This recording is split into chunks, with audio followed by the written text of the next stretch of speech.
In the days after the Chernobyl disaster, a secret mission took place high above the radioactive ruins.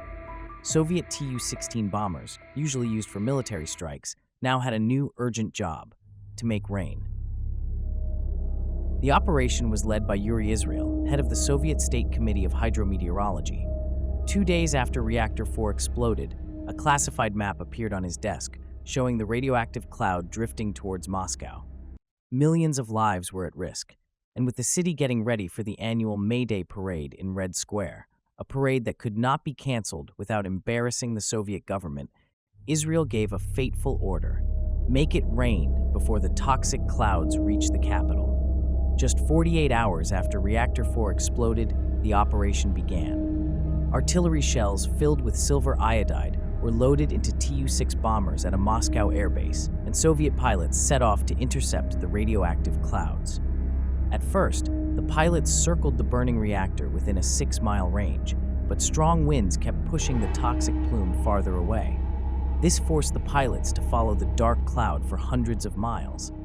As they intercepted the clouds, they released the silver iodide, which caused water vapor to gather and fall as rain. Villagers in Narvia, a town just 30 miles north of Chernobyl, watched in confusion as the sky filled with strange yellow and gray trails. By 8 p.m., the clouds erupted into heavy rain. Thunder rolled across the land, and dark rain poured down, scrubbing radioactive particles from the air and sending them into the soil. This was not the first time the Soviet Air Force had tried to control the weather. Since 1941, they had experimented with weather manipulation, and during the 1980 Moscow Olympics, the same Tu-6 bombers were used to clear the skies for the games. But this mission, known as Operation Cyclone, was far more dangerous. The rain brought down not only water, but a toxic mix of radioactive particles, including cesium-137 and iodine-131. The rain clouds released fallout over Belarus, sparing Moscow, but leaving entire villages soaked in radioactive precipitation. In Ukraine, the authorities took the opposite approach. Civilian pilots from the Institute of Hydrometeorology flew missions to stop rain instead of creating it. They were concerned that thunderstorms were spreading radiation into the Pripyat River, a crucial water source for Ukraine. These pilots dropped tons of a compound called Cement 600, a mix of cement and drying agents, into the clouds to try to prevent rain. This strange attempt to stop rain ended up creating a 5-month drought in parts of Ukraine, further changing the environment in a desperate effort to control the spread of radiation. By the winter of 1986, these operations had mostly succeeded in keeping Moscow safe, but at a high cost. Belarusian villages drenched in radioactive rain saw radiation levels spike 20 to 30 times above normal. Whole communities suffered the painful consequences. Children fell ill, cancer rates soared, and birth defects became tragically common. For years, Soviet officials denied that these cloud-seeding missions ever happened. But the truth left a haunting mark on the forgotten villages of Belarus, where the rain that saved Moscow came at a terrible price. For years, the first photograph of the Chernobyl disaster was as mysterious as the disaster itself.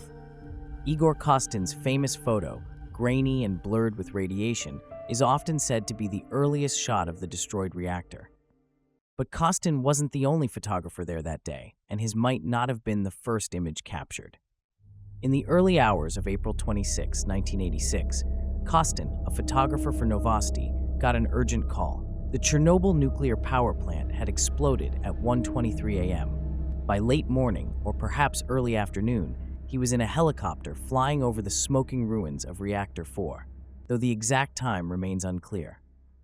Leaning out the window with his KE-6 camera, Kostin later wrote about the intense puff of hot air that filled the helicopter cabin as he snapped what would become one of the most famous photos of the disaster. But things didn't go as planned.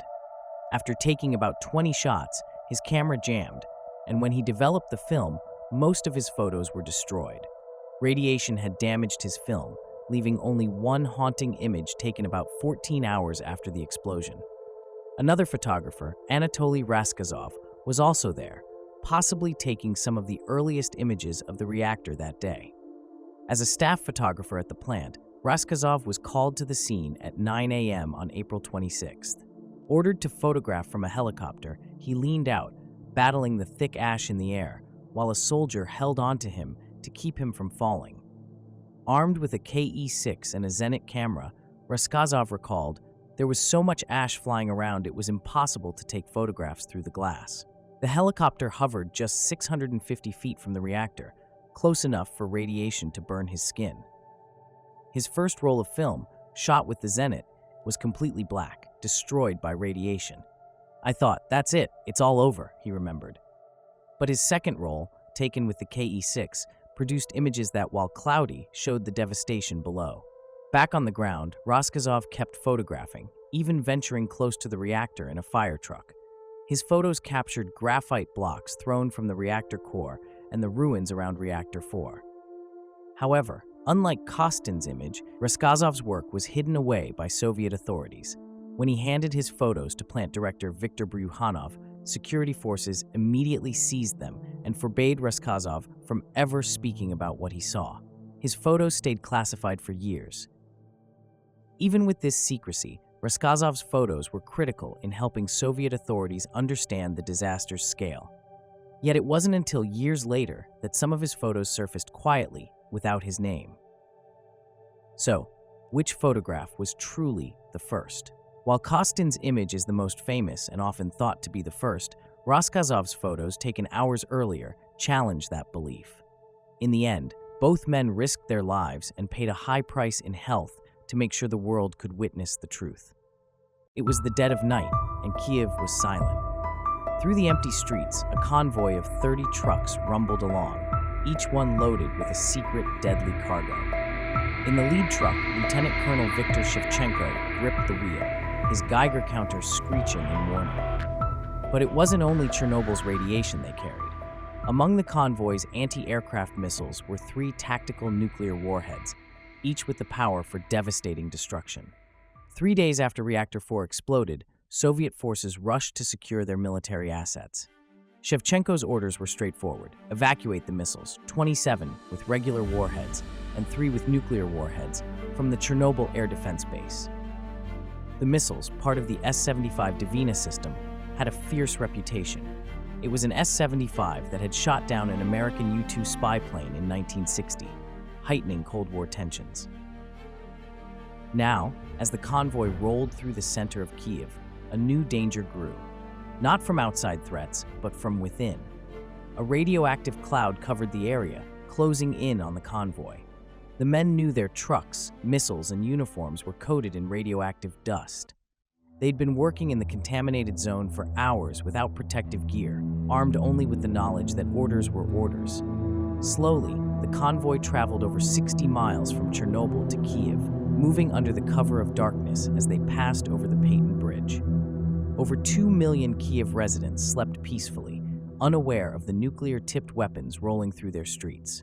After 14 long hours at speeds barely reaching 20 miles per hour, the convoy finally arrived at Boryspil Air Base. There, a special team dismantled the nuclear warheads from the S-75 missiles.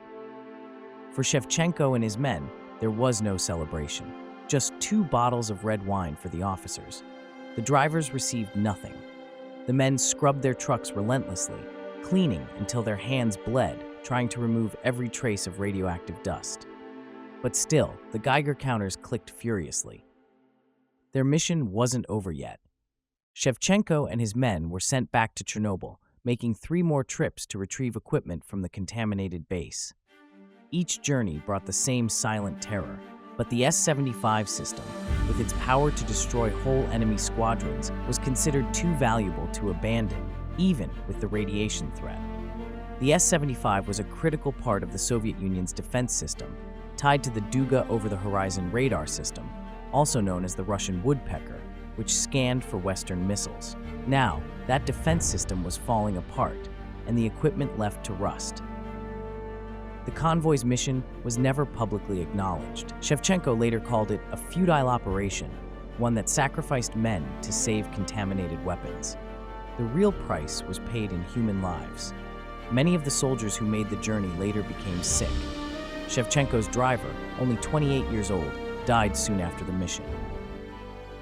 No one knows what we went through. Shevchenko said bitterly years later. We didn't save anyone. We didn't clean up anything.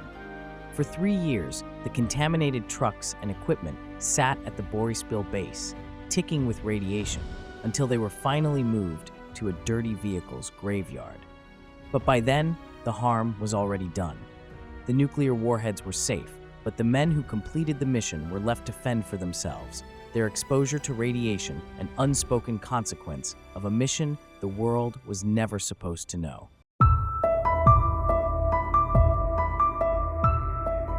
The summer of 1990 was scorching in Ukraine. In a remote rail yard in the town of Pripyat, northern Ukraine, a set of broken-down refrigerated train cars sat idle, marked off with warning ropes. Inside was a disturbing cargo, 317 tons of radioactive meat, as dangerous as the fallout from the Chernobyl reactor explosion 4 years earlier. But no one wanted to claim it. This wasn't an isolated case. It was part of a larger Soviet strategy to handle the contamination from Chernobyl by quietly spreading contaminated food across the country. After Reactor 4 exploded in April 1986, everything around Chernobyl changed overnight. Soviet officials rounded up 50,000 animals from the contaminated zone. These animals weren't buried, as many might expect. Instead, they were sent to slaughterhouses. The plan was simple, but chilling. Animals too contaminated would be processed in factories across Ukraine and Belarus, mixed with uncontaminated meat and made into sausages. By diluting the radiation, Soviet officials thought it could be spread thinly enough that no one would notice they were consuming food contaminated by the disaster. Only the elite cities, Moscow and Leningrad, would be spared from receiving this tainted food. In the meat packing plants, the work was tough and hazardous. Poorly trained workers with limited equipment tried to monitor the radiation, their counters beeping as they tested the meat hanging from hooks. Workers processed the animals as quickly as they could, standing among the radioactive carcasses. Cows had grazed on radioactive pastures, absorbing the fallout into their flesh, now set for human consumption. By 1987, the system was overwhelmed. Freezers across the region were packed with meat far beyond safe contamination limits. In Belarus, the Gomel meat factory faced a difficult choice: dispose of the radioactive meat or try to move it. Desperate to get rid of the toxic stock, workers loaded the meat into 4 refrigerated train cars and sent it south, hoping to leave it in Georgia. However, Georgia swiftly rejected the shipment, making it only the first stop on a long journey. For 4 years, the meat train traveled across Soviet railroads, a problem nobody wanted. At each stop, local officials would wave their Geiger counters over the train, measuring the radiation and refusing to take the load. And so, the meat continued its endless bureaucratic journey, moving from station to station, unwanted. In 1990, the KGB finally took control after the refrigeration unit started to break down while the train sat in the contaminated region of northern Ukraine. Railroad workers, knowing the risks, refused to repair the cooling systems. The KGB arranged for the train to be moved to a remote area of Belarus, where they dug a cement-lined trench and buried the radioactive meat deep underground. This meat train, along with thousands of tons of other contaminated food, showed the Soviet Union's failed efforts to contain the disaster, a grim reminder that some tragedies cannot simply be hidden away. When Reactor 4 erupted in disaster, the explosion sent shockwaves through the plant, and a plume of radioactive debris filled the sky. But something else cut through the darkness that night, something that still fuels speculation decades later. Witnesses reported seeing a vivid blue flash, a phenomenon that some believe suggests a much darker truth than the official story. The commonly accepted version of events starts with a failed safety test. A sudden power surge triggered a steam explosion, which was then followed by a meltdown of the reactor core. Radioactive material was launched into the sky by a second explosion, fueled by hydrogen gas released when exposed nuclear fuel and graphite began splitting water molecules. Yet some recent studies suggest a different sequence of events, proposing that the blue flash may have actually signaled a nuclear detonation, not just a steam eruption. A fisherman standing only 1,600 feet away that night recalled hearing 2 blasts with a brilliant blue flash in between. These types of accounts have led nuclear physicist Lars Erik de Geer to propose that this blue flash could have been the first sign of a nuclear explosion. De Geer and his team even found evidence in radiation data from Chernobyl, a Russian city 230 miles north of Moscow. Oddly, Chernobyl lay outside the typical fallout path. Yet 4 days after the disaster, scientists detected traces of xenon-133, a radioactive isotope, drifting over the city. This suggests that an intense blast may have launched radioactive particles about 2 miles into the sky, allowing them to travel with high-level winds. Further proof of the explosion's force can be found within the reactor itself. The blast was so powerful that it launched the reactor's 2,000-ton lid into the air, where it nearly landed vertically back on the reactor's rim. Seismic data and the damage inside Reactor 4, including a 6.5-ton core plate that melted, support the idea that a nuclear blast could have come before the steam explosion.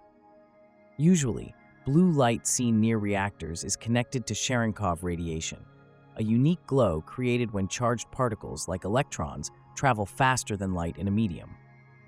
This glow is often seen in the cooling pools of nuclear reactors.